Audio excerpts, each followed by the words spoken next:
तो आज के सेशन में हम देख रहे हैं Bhagavad Gita as it is chapter 8 text number 16। तो आज के श्लोक में भगवान हमें समझाते हैं कि इस भौतिक संसार में रहने वाले कोई भी प्लैनेट, कोई भी ग्रह पे अगर एक जीव जाते हैं तो उन्हें पुनः पुनः यहाँ पे जन्म और मरण इन दोनों को भुगतना पड़ता है। चाहे वो कोई भी प्लैनेट हो सकता है, यहाँ पे भौतिक संसार में उन्हें जन्म और मृत्यु इन दोनों को बार बार सफर करना होता है। लेकिन वही एक बार अगर हम आध्यात्मिक संसार को जाते हैं, भगवान के ग्रह पे जाते हैं, तो वहाँ पे पुनः जन्म नहीं होता। क्यों पुनः जन्म नहीं होता है? क्योंकि वहाँ पे मरण नहीं रहता। जो हमारा अस्तित्व है वो शाश्वत रूप से रहता है। तो इसीलिए उस संसार को जाने के बाद हमें पुनः जन्म लेना या पुनः मरण को देखना, इसकी आवश्यकता नहीं होता। उसके अलावा भौतिक संसार के किसी भी प्लैनेट पे अगर हम जाएंगे तो हमें इन 4 बेसिक प्रॉब्लम्स इसे फेस करना होता है। तो 4 बेसिक प्रॉब्लम कौन कौन से हैं? जन्म, मृत्यु, जरा, व्याधि, birth, death, old age and disease.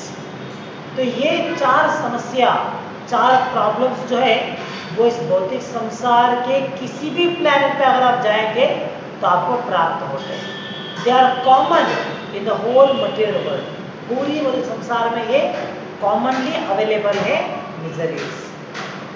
तो पिछले श्लोक में भगवान ने कहा था कि किस प्रकार जो ग्रेट सोल्स होते हैं, महात्मा होते हैं, किस प्रकार से वो भक्ति योग का पालन करते हुए, भक्त बनते हुए वो भगवान के धाम को जाएंगे और भगवान को धाम के जाने के बाद पुनः इस भौतिक संसार में जन्म नहीं लेते हैं। ये विचार भगवान ने पिछले श्लोक में समझाया था। तो आज के श्लोक में भगवान कहते हैं, अगर मान लीजिए अगर एक जीवात्मा भगवान के धाम को जाने में असमर्थ रहते हैं और उसके बदले इसी भौतिक संसार के अलग ग्रह पे जाते हैं, तो उनका परिणाम क्या होगा? तो वहां पे उनका लक्षण किस प्रकार से रहेंगे? ये विचार आज के श्लोक में भगवान समझा रहे हैं। तो इस श्लोक में भगवान कहते हैं, आ ब्रह्म भुवना लोका। आ ब्रह्मा, ब्रह्मा मतलब जो हमारे यूनिवर्स का टॉप मोस्ट पर्सन है, तो उनकी जो ग्रह है उसे कहते हैं ब्रह्म लोका। जैसे हमारा इस धरती को कहते हैं भूलोका, इसी प्रकार ब्रह्मा के प्लैनेट को कहा जाता है ब्रह्म लोका। आ ब्रह्म भुवना लोका। तो यहाँ पे देखिए, from the highest to the lowest. Highest कौन सा है? ब्रह्म लोका। हमारे इस भौतिक संसार में हमारे जो एक यूनिवर्स है, इस यूनिवर्स में, ब्रह्मांड में सबसे ऊपर का ग्रह होता है ब्रह्मलोका, जहाँ पे भगवान ब्रह्मा विराजमान होते हैं। तो ये सबसे हाईएस्ट है हमारे भौतिक संसार में। और इसी यूनिवर्स में सबसे लोएस्ट में आता है भूवर्लोका। भूवर्लोका जो है वो हमारी इस प्लैनेट सिस्टम में सबसे नीचा स्तर पे आता है। जैसे हम कहते हैं पाताल लोका और नरक लोका। तो ये नरक लोक जो है, हेल्दिश प्लैनेट सिर्फ एक नहीं है, बल्कि देयर आर 7 सिस्टम्स है, 7 लेयर्स। तो इस प्रकार भगवान यहाँ पे कहते हैं कि ऊपर सबसे हाईएस्ट प्लैनेट से लेके सबसे नीचे प्लैनेट तक भी कहीं पे भी अगर हम जाएंगे तो क्या होगा? पुनर्आवर्तिनो अर्जुन, पुनर्आवर्ती। कहीं पे हम जाएंगे तो हमें पुनः पुनः जन्म लेना पड़ेगा। किसी भी क्षेत्र में, किसी भी प्लैनेट पे हम शाश्वत रूप से नहीं रह सकते। जितना हमारा समय है, जितना हमारा कर्म के अनुसार समय दिया गया है, उतना ही समय हम उस ग्रह पर रह सकते हैं। उसके बाद में हमें पुनः जन्म लेना पड़ेगा। हमारे कर्म के अनुसार अगर हम अच्छे कर्म किए हैं तो कुछ ऊपर के ग्रह पे, जैसे हायर प्लैनेट पे हम जन्म लेंगे। अगर बुरे कर्म किए हैं तो नीचे के प्लैनेट पे, लोअर प्लैनेट्स में हमें जन्म लेना पड़ेगा। तो ये सभी प्लैनेट्स में कॉमन चीज़ है। तो भगवान यहाँ पे कहते हैं कि इस भौतिक संसार में हाईएस्ट प्लैनेट से लेके सबसे नीचे प्लैनेट, कहीं पे भी अगर हम जन्म लेंगे, कहीं पे भी अगर हम शरीर को प्राप्त करेंगे तो वहाँ पे परमानेंटली हम नहीं रह सकते। हमारा साथ वहाँ पे टेम्प्रोरी रहेगा। जितना हमारा कर्म होता है, जितना समय होता है, उसके अनुसार हमें पुनः अलग अलग प्रकार की योनियों में, अलग अलग प्रकार के शरीरों में जन्म लेना ही पड़ता है। तो अगर मान लीजिए यहाँ पे भगवान कहते हैं, प्रभुपाद भावार्थ में कह रहे हैं कि कोई भी योगी, चाहे वो हठ योगी या ज्ञान योगी या कर्म योगी, वो अपनी योग सिद्धि के द्वारा जो भी प्रयास करते हैं, अगर मान लीजिए अगर उन्हें ब्रह्म लोक में या नहीं तो कोई सिद्ध लोक में या जन लोक में जन्म लेने का एक अवसर मिलता है, शरीर प्राप्त होता है, तो क्या होगा, वहाँ पे वो परमानेंटली नहीं रह सकते, थोड़ा समय के लिए वहाँ पे बिता सकते हैं। जैसे मान लीजिए धरती के ऊपर मनुष्यों का आयु है 100 साल, इसी प्रकार अलग अलग ग्रह पे उनका आयु अलग अलग होता है। तो जितना आयु उनको वहाँ पे दिया गया है उस प्लैनेट में, उतना आयु वो वहाँ पे जी सकते हैं। उसके बाद में अपने कर्म के अनुसार उन्हें पुनः जन्म लेना पड़ता है, उस शरीर को त्यागना पड़ेगा और दूसरा शरीर को धारण करना पड़ता है। तो ये कंटिन्यू चलता है, किसी भी ग्रह पे हम परमानेंटली नहीं रह सकते। और ऐसा नहीं कि जैसे हमारे आधुनिक विज्ञान कहता है कि सिर्फ हमारे पृथ्वी के ऊपर ही जीव राशि है, बाकी अन्य ग्रहों पे कोई भी नहीं है। ये शास्त्रों के अनुसार गलत निर्णय है। शास्त्र समझाते हैं कि हर एक प्लैनेट जीवियों से भरा हुआ है। तो इसीलिए हर एक प्लैनेट में हमारी जीवियों का जो स्वरूप होता है, जीवियों का जो अस्तित्व होता है, वो अलग अलग होता है। तो हर प्लैनेट में जीवी रहते हैं, लेकिन उनकी आयु उनके परिस्थिति के अनुसार, वहाँ के क्लाइमेट के अनुसार अलग अलग होता है। तो इसीलिए हमें समझना है कि भौतिक संसार छोड़ के, आध्यात्मिक संसार छोड़ के भौतिक संसार में हम कहीं भी जन्म लेंगे तो हमें पुनः पुनः जन्म लेना ही पड़ेगा। तो भगवान यहाँ पे भावार्थ में प्रभुपाद समझा रहे हैं कि किस प्रकार एक व्यक्ति अगर वो हठ योगा या कर्म योगा, कोई भी योगा पद्धति का पालन करते हैं तो उन्हें ग्रेजुअली भक्ति योग तक आके पहुंचना ही पड़ता है। क्योंकि हमने देखा था 6th चैप्टर में जब भगवान योगा सिस्टम के बारे में समझाते हैं तो वहाँ पे योगा लैडर के बारे में हमने डिस्कस किया था। जैसे एक सीढ़ियाँ होती हैं, लैडर होता है, तो वहाँ पे अलग अलग स्तर होते हैं। अगर हम अपने आप को अपने स्तर से ऊपर उठाने का प्रयास करते हैं तो अलग अलग स्तर पे हमें जाने के लिए सीढ़ियों का मदद हमें लेना पड़ता है। तो इस प्रकार एक सीढ़ियों में जैसे अलग अलग स्तर क्रॉस करते हुए सबसे ऊपर हम जाके पहुंचते हैं, तो उसी प्रकार हमें इस योगा से लैडर में भी सबसे नीचे आता है कर्म योगा। तो उससे ऊपर हमें अगर एक व्यक्ति कर्म योग की पालन करते हैं, एक कर्म योगी बनते हैं, तो उन्हें ग्रेजुअली अपने उस स्तर से ऊपर उठाते हुए ज्ञान योग को पहुंचना पड़ता है। और ज्ञान योग में सिद्धियों को प्राप्त करने के बाद वहां से ऊपर हठ योग में पहुंचना पड़ता है। तो इस प्रकार हर एक योगा लैडर पे एक व्यक्ति ग्रेजुअली प्रोग्रेस करते हुए आखिरी में एट द लास्ट स्टेज भक्ति योगा वहां तक पहुंचना पड़ता है। अगर वो भक्ति योग तक नहीं पहुंचते हैं तो उनकी जो परफेक्शन है वो प्राप्त नहीं होगा। जैसे मान लीजिए हम लोग एजुकेशन सिस्टम देखते हैं जहाँ पे प्राइमरी फर्स्ट स्टैंडर्ड या सेकेंड स्टैंडर्ड से हम लोग प्रारंभ करते हैं, बाद में 7th आता है, बाद में 10th बोर्ड एग्जाम आते हैं, बाद में सेकेंड ईयर आता है, PU बोर्ड एग्जाम्स आते हैं, बाद में डिग्री आता है। तो जब एक व्यक्ति डिग्री कंप्लीट करते हैं तो हम समझ लेते हैं हाँ he has completed his education. अगर उन्होंने डिग्री कंप्लीट नहीं किया है तो तब तक हम नहीं कह सकते कि हाँ इन्होंने अपना एजुकेशन को कंप्लीट किया है। अगर एक व्यक्ति अपने एजुकेशन में 7th या 10th होने के बाद वो अपनी शिक्षा छोड़ देते हैं तो क्या कहते हैं, उन्हें कहा जाता है drop out from the schools. हाँ अपने स्कूल से छूट गए हैं या ड्रॉप आउट हो गए हैं कहा जाता है। तो जब वो डिग्री करेंगे तभी उन्हें कहा कंसिडर किया जाता है हाँ he has completed his education. अगर उससे भी ऊपर जाके वो डबल डिग्री करना चाहते हैं, जैसे PhD करना चाहते हैं, then it's an extra merit उन्हें दिया जाता है। तो इसी प्रकार अगर उस शिक्षा में अगर किसी भी बीच के स्तर से अगर हम पीछे छूट जाते हैं तो वो परफेक्शन नहीं कहलाता। इसी प्रकार इस योगा लैडर में भी ये अलग अलग योग पद्धति अलग अलग स्तर पे आते हैं। तो एक योगी परिपूर्णता प्राप्त करना चाहते हैं, मनुष्य जीवन को सार्थक करना चाहते हैं तो उन्हें भक्ति योग तक पहुंचना ही पड़ता है। और भक्ति योग में पहुंचने के बाद भक्ति योग का पालन करते हुए, भगवान की आराधना करते हुए अपने आप को शुद्ध करना होता है।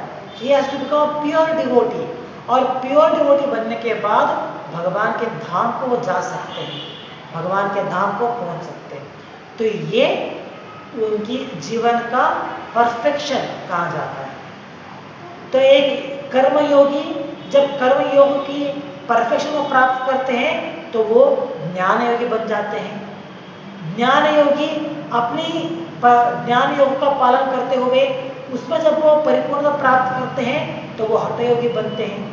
और हठ योगी जब अपने हठ योग का पालन करते हुए जब उसमें वो परिपूर्णता प्राप्त करते हैं तो वो भक्ति योगी बनते हैं।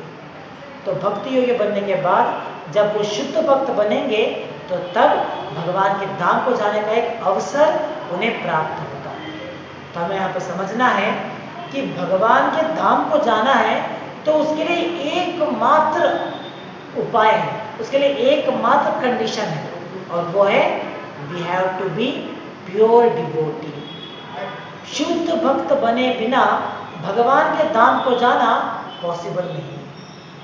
तो भगवान को धाम को जाना ही है तो उसके लिए कुछ भी शॉर्टकट्स नहीं है। ऐसा नहीं कि कुछ शॉर्टकट रहेगा या कुछ हिडन रास्ता रहेगा, कुछ भी नहीं। भगवान के धाम को जाना है तो हमें भक्त बनना चाहिए। अगर हम भक्त बनेंगे तभी भगवान के धाम को जा सकते हैं, तो नहीं तो देयर इज नो पॉसिबिलिटी। तो इसीलिए एक हठ योगी या कर्म योगी या ज्ञान योगी अपने स्तर से परिपूर्णता प्राप्त करते हुए डायरेक्टली भगवान के धाम को नहीं जा सकते। उन्हें अगर अपने स्तर पे परिपूर्णता प्राप्त करेंगे फिर भी उन्हें भक्त बनना पड़ता है। भक्त बनते हुए भक्ति योग का पालन करते हुए उन्हें प्योर डिवोटी बनना है और तब जाके भगवान के धाम को जाने का एक अवसर उन्हें प्राप्त होता है।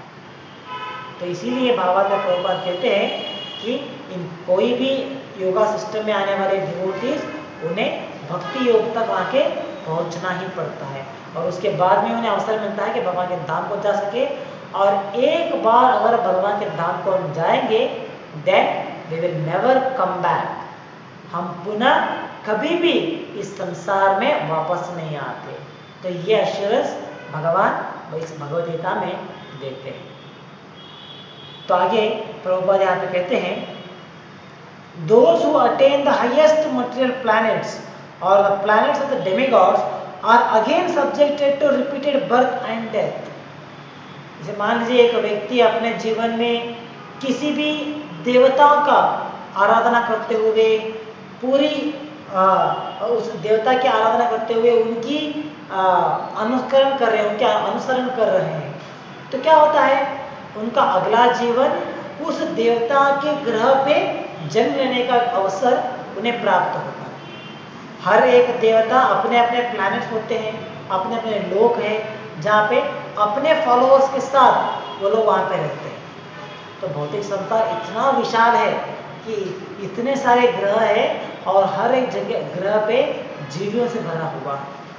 और जैसे मान लीजिए एक व्यक्ति गणपति की आराधना करते हैं, गणपति की पूजा करते हैं, उनकी भक्ति करते हैं, तो क्या होगा? अगला जीवन हो सकता है कि वो गणपति के जो प्लैनेट है वहाँ पे वो जन्म ले सकते हैं। अपने जो देवता है, जो इष्ट देवता है जिनका वो आराधना करते आए हैं, उनके ग्रह पे वो जन्म ले सकते हैं, जैसे गणपति जी के ग्रह पे जन्म लेते हैं। और वहाँ पे उनकी जो जितना आयु दिया गया है, उनके कर्म के अनुसार, उस ग्रह के परिस्थिति के अनुसार जितना आयु दिया गया है, उतना आयु वहाँ पे वो बिता सकते हैं अपनी इष्ट देवता के साथ। देखिए, उतना आयु खत्म होने के बाद उन्हें पुनः वो शरीर छोड़ के पुनः अपने कर्म के अनुसार दूसरा शरीर को प्राप्त करना होता है। तो ये जो नियम है, ये सभी देवताओं को अप्लाई होता है, चाहे वो ब्रह्मा हो सकते हैं या भगवान शिव हो सकते हैं या कोई भी अन्य देवता, उन सभी लोगों के लिए अप्लाई होता है।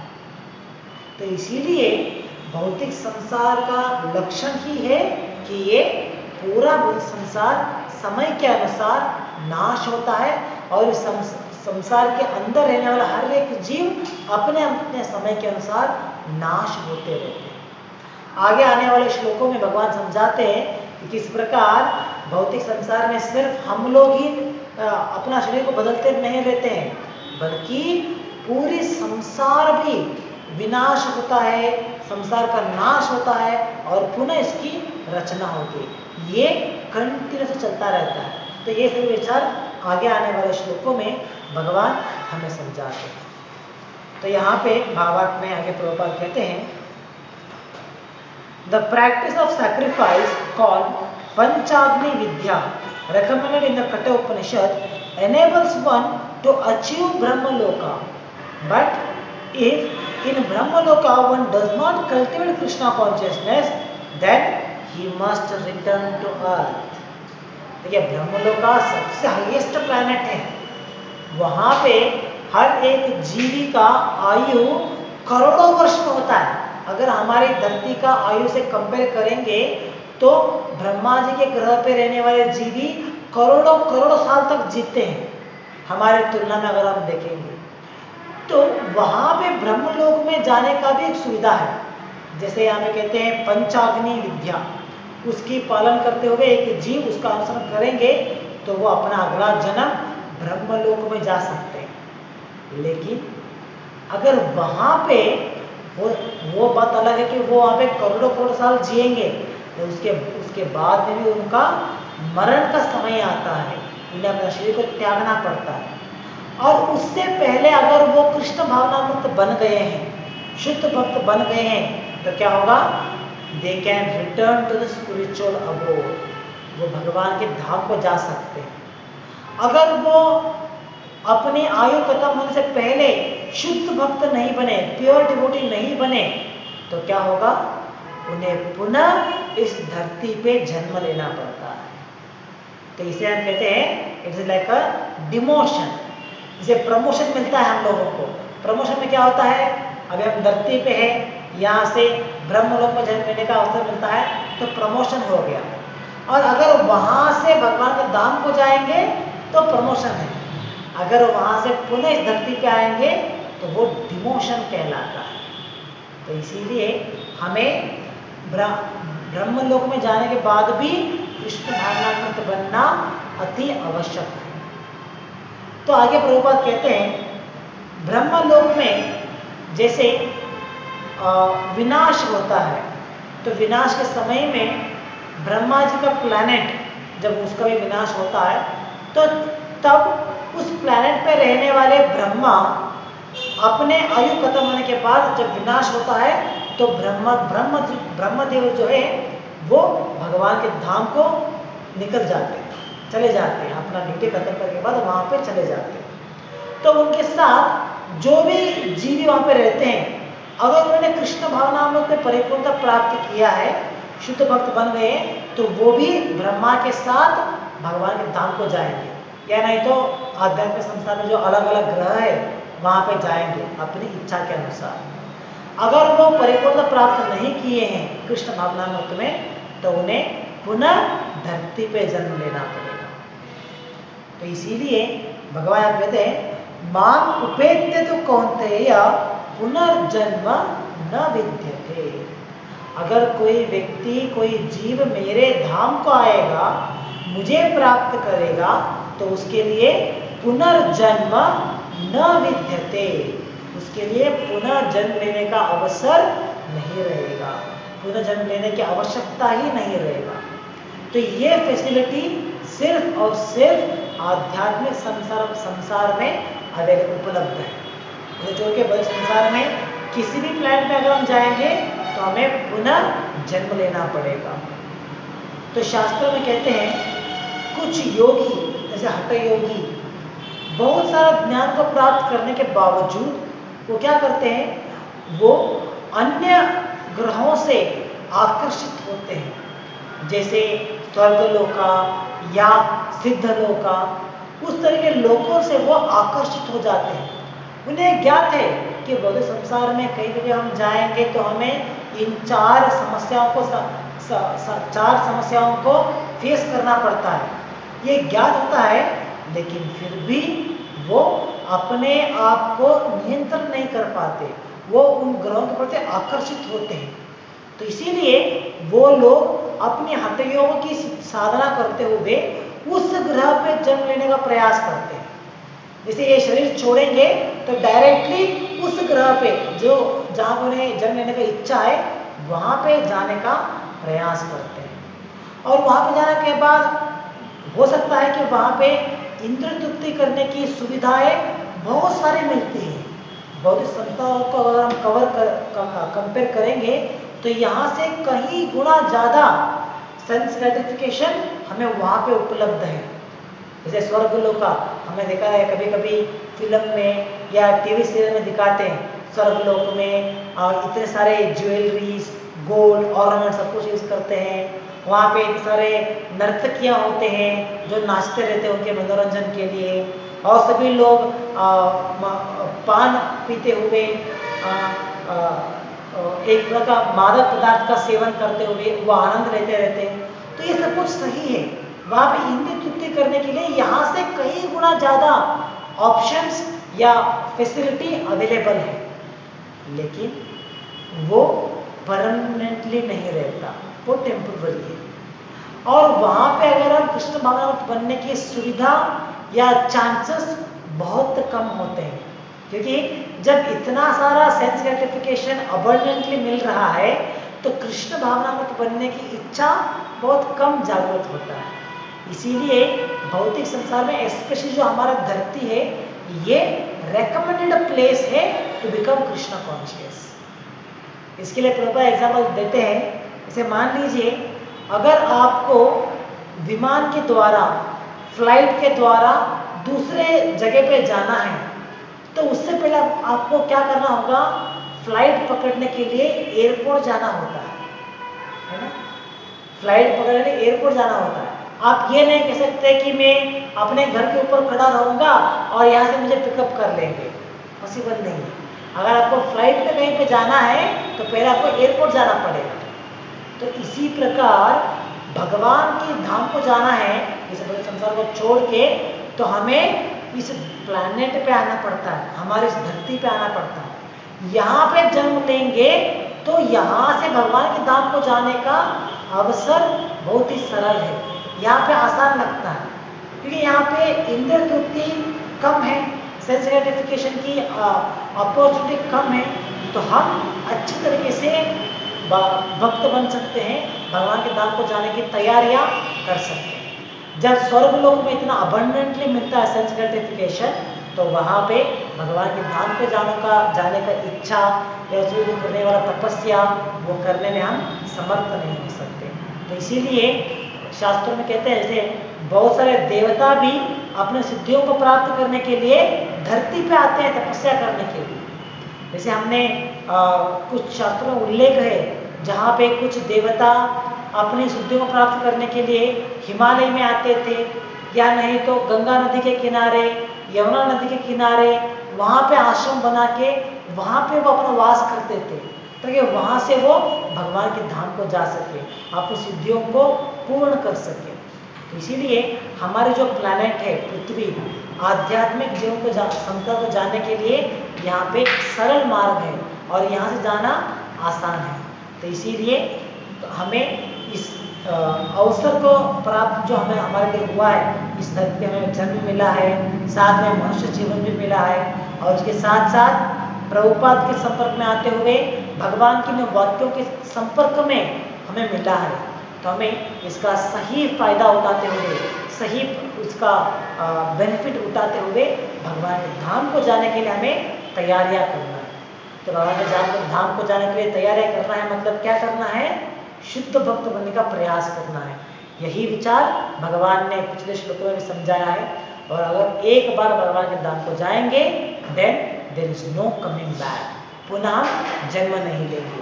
तो ये सभी विचार आज के श्लोक से हम समझ सकते हैं। तो यहाँ पर समाप्त करेंगे आज के लिए।